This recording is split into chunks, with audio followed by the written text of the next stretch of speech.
driving experience if your travels take you through the intersection of Delaware and Kenmore Avenues. That is where we find Channel 2's Dave McKinley tonight, who is telling us about some traffic signals which will be the first of their kind in these parts. Right, Dave?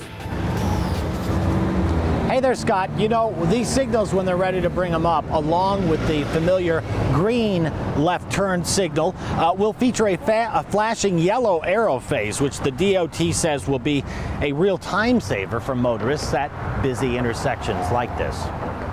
They're not exactly new, at least outside of our area. Flashing yellow turn arrows such as these began surfacing in other parts of the country nearly a decade ago. In New York State, the first ones went up in Binghamton in 2011.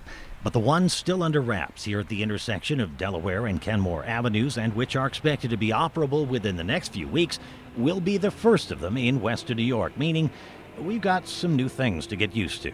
Here's how it works, courtesy of this simple video produced by Michigan's Department of Transportation.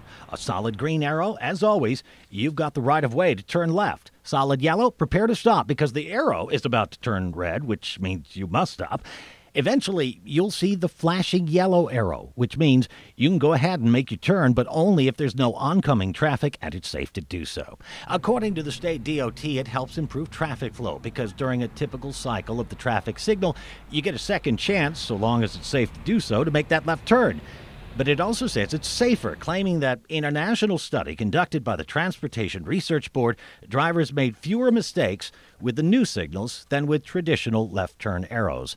This isn't always borne true, though, as our sister stations in North Carolina. According to the Charlotte DOT, 46 crashes have occurred here since 2011. And in Minnesota have found.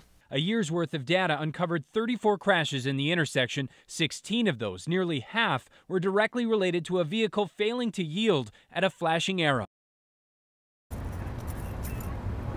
Regional DOT spokesperson Susan Serday did not bother to return our phone call for comment about this issue.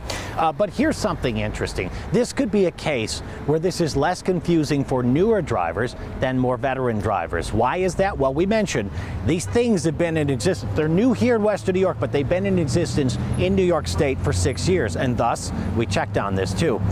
It is included in those materials that they give you to study for your learner's permit and your New York State driver's license. So those folks, let's say, who got the license in the last 6 years might have been informed, studied, and had to have known the material, right, to get their driver's license. In Kenmore, Dave McKinley, Channel 2 News.